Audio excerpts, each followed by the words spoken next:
Hoy nos vamos a meter con la historia de una de las figuras más, pero más fascinantes y extrañas del siglo XVIII, el legendario conde de Saint-Germain. A ver, empecemos con esta frase, que se le atribuye a él. O sea, no es una declaración cualquiera, ¿verdad? Es casi como si se pusiera al nivel de un dios. Desde el principio, él mismo nos está diciendo que el misterio que vamos a explorar es inmenso. Y para ponerle más leña al fuego, imaginen esto. En 1871, un incendio. Y justo ahí se quema el archivo policial que tenía toda su información. O sea, justo cuando podríamos haber tenido respuestas, ¡pum!, todo se hace humo. Con eso, pues, la leyenda tuvo el camino libre para hacerse gigante. Empezando por la pregunta más básica de todas. Bueno, vamos a empezar con lo más conocido de su leyenda, ¿no? La idea de que era, de alguna manera, inmortal. Pero antes de meternos en si era inmortal o no, hay una pregunta todavía más fundamental. ¿Quién era en realidad este hombre? Este personaje era como un fantasma. Se paseaba por las cortes de toda Europa, pero en cada lugar era alguien diferente.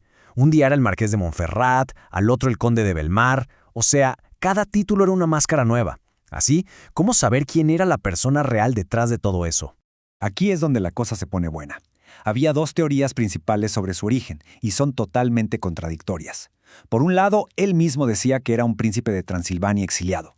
Pero por otro, el chisme que corría con muchísima fuerza era que era el hijo secreto de la realeza española. Y claro, si eso era cierto, las implicaciones políticas eran enormes.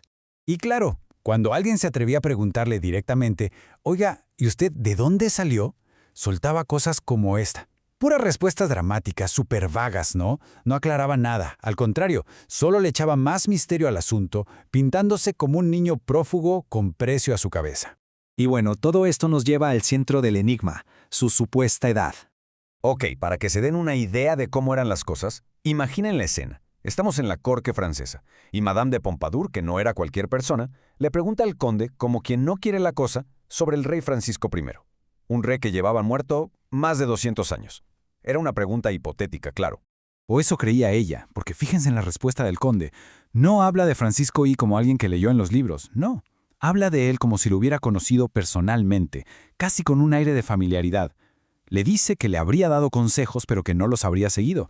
O sea, habla desde la experiencia directa. La gente en la sala, pues imagínense, se quedaron helados.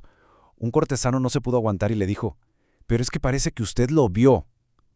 La reacción fue de shock total, y él, tan tranquilo, dejaba esa idea imposible flotando en el aire. Pero a ver, no era solo lo que él decía. Escuchen esto, porque es clave. Una persona muy respetada, la condesa de Guerchy, juró y perjuró que el hombre que estaba viendo en París era idéntico al que había conocido en Venecia 50 años antes. ¡50! Y según ella, no tenía ni una arruga más, no había envejecido ni un solo día. La leyenda se hizo tan pero tan grande que para el año 1777 ya se hablaba de él como si tuviera más de 200 años. 200. Pensemos un momento en esa cifra. Y claro, esto nos lleva a la siguiente pregunta lógica. Si algo de todo esto era cierto, aunque fuera un poquito, ¿de dónde sacaba ese poder? ¿Cuál era la fuente de su aparente eterna juventud y de todo su conocimiento?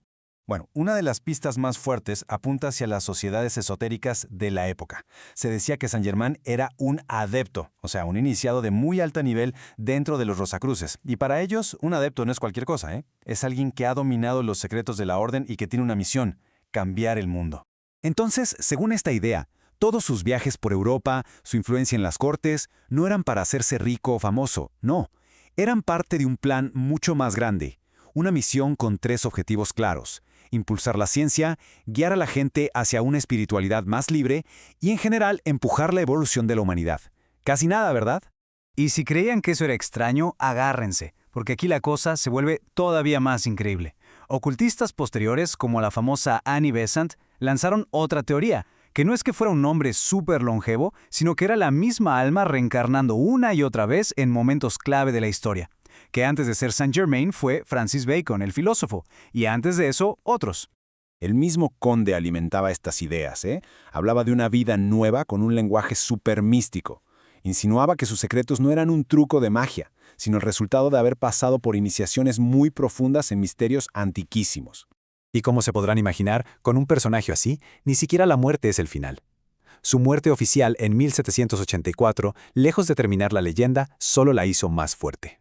Fíjense en esto. Años después de que se anunciara su muerte, se cuenta que se le apareció a unos amigos. Y no solo eso, les dejó una profecía.